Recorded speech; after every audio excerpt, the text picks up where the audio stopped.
All the right strategies, you're just using them at the wrong time. Okay? There are 4 distinct business climates you can find yourself in. I'll call them the seasons, and I'll give you the last 4 seasons quickly so you understand a little bit of the context under which we're talking about today. Based on the 4 seasons, consumers buy totally differently. Okay? And in the season that we're in right now, consumer buying habits shift and move every 6 to 12 months. So you're like, oh, cool, I just redid my website. Really? When? Yeah, it was like this time last year. Ready for a refresh. Okay? Because we're in such a volatile environment right now that consumer habits change so quickly. All right? And you'll find this whether you're B2B, B2C, you sell to governments. We found this to be universal. Okay? So the first so just so you know, each season lasts 20 to 25 years on average. This is a pattern that's been going on for the last 500 years in our country, with only one exception, 150 years ago. Okay? And these are the 4 seasons of business that will find and how you should be responding during that time. So I'll give you the last 4 so you can understand the context. So spring, our last spring was 1946 to 1964. What demographic was born during that time? Baby boomers. Every 80 years there's a baby boomer generation, like clockwork. Okay, the difference about the last one we had is it's the largest in human history, and it's also the most affluent in human history. So that's why when you look at the baby boomers as they move through their ages, the effect on the economy looks like a watermelon going through a garden hose.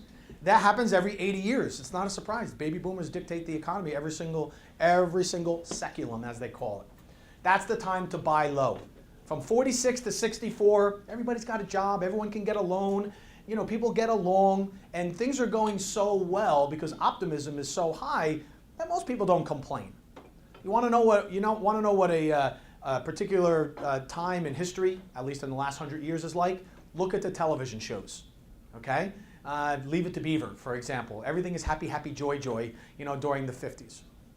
Now we hit summer. Summer is 1965 to 1985. Summer is the time for sweat equity. Everybody's pissed off during the summer, right? It's just like our summer. It's hot, it's humid. You go outside and you pull all the weeds in your garden, and you're like, oh, I'm glad that's over with. And you come back the next day and you have to do it all over again. And so you put in all this effort and you don't see the result right away. There's a lag time. As a result, there's a lot of civil unrest. There's a lot of revolution. There's a lot of problems during this time. Right? I don't have to list what happened between 65 and 85. Okay? But then, oh, by the way, how many of you here in this room are 32 and a half years old or younger? We have 3 that... Vanya can't hear me. Vanya, you can raise your hand on that one too. 32 and a half or younger. You have the advantage. You have the advantage. 32 and a half or younger, you have the advantage. 33 and over, you're screwed. All right, mine will go now. Save the rest of the afternoon. And we joke about that because if you're 33 and above, you learned about business during fall. Fall is the harvest. Fall was from 1985 to 2005. Okay? You can't do anything wrong in fall. You start a business, everybody's got money, and money's cheap, and credit is abundant. So anybody can sell anything during fall. And that's what, and when we went to school during that time, or we cut our teeth in business during that time, we were geniuses at anything we did. We tried to market a new product, it worked. So we discounted it, and it worked. And we took the product and we put it in the back of the store, and it worked. And we put it in the front, so we do impulse buys, and it worked. And so we're like, pretty good at this business thing.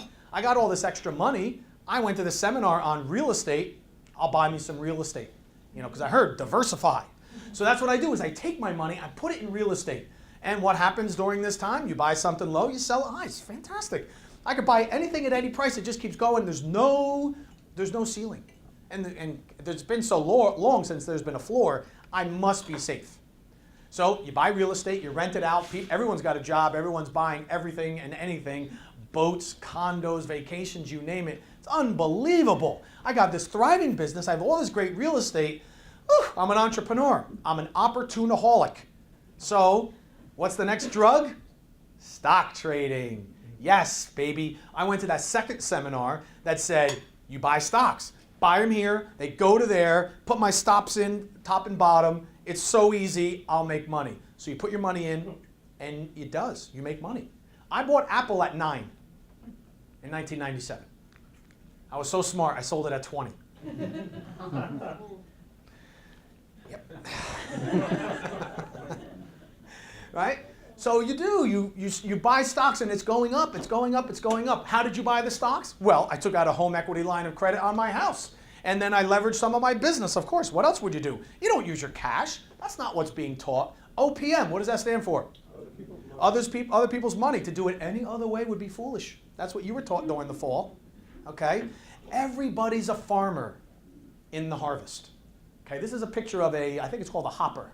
My uncle has an apple orchard in Pennsylvania, and he's well known for his apple cider.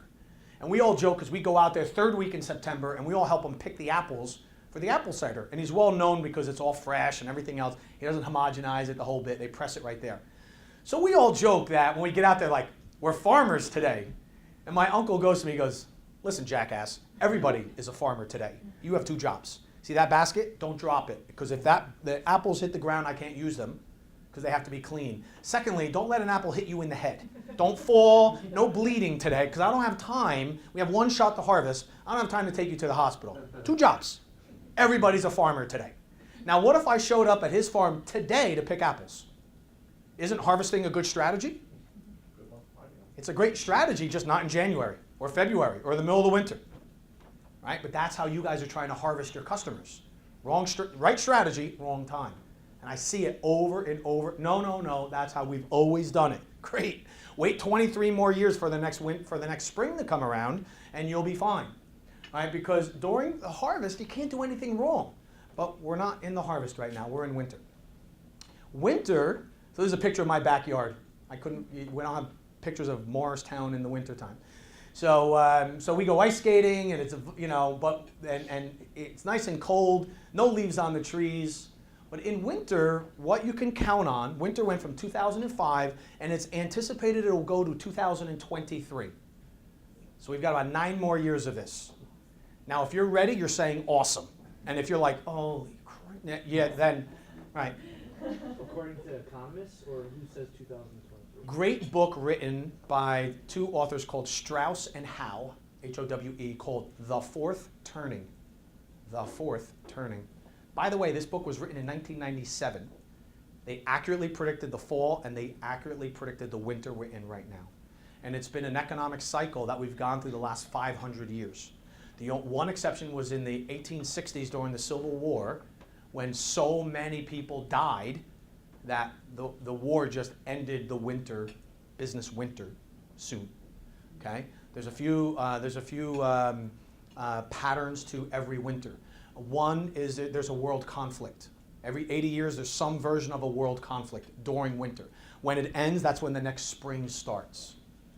And so there's a number, and volatility, by the way. You will experience spring, summer, and winter, fall and winter during winter. It'll just keep coming.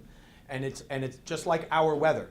Yesterday we had, in the same day, we had snow, we had rain, we had snow, and today it's sunny. Right? So we get all the seasons, right? It was just a couple months ago, during winter, we had a 60-something degree day. It was almost 70 degrees around Christmas. That's a spring, almost a summer day. In winter, you get all 4 seasons, so you have to be ready. Okay, I'll give you guys a quick lesson in stock trading. How many financial people do we have in the room? Anyone understand stocks? So keep me honest on this evaluation of stock trading. So when we talk about stock trading in the market, I'm really referring to the Dow Jones Industrial Average. That's our main index here. So the stock market can do only 3 things. What can the stock market do? It can go up, it can go down, and it can go sideways. Way to go. You are now a stock trader. Okay. So that's what it looks like in fall. This is what it looks like in winter. Okay? Now, when the stock market is going up and the market in general is going up, people trade their money for time. We don't have time during the fall. The velocity of the environment, the velocity of the economy is going too fast. We don't have time for this stuff. I was in real estate and I had a few construction companies. The last project I did, I built 4 homes on speculation, right? Just bought the land, built the house, hoped somebody bought it. How'd you like that strategy now? Good one? All right. Now, I would furnish the house.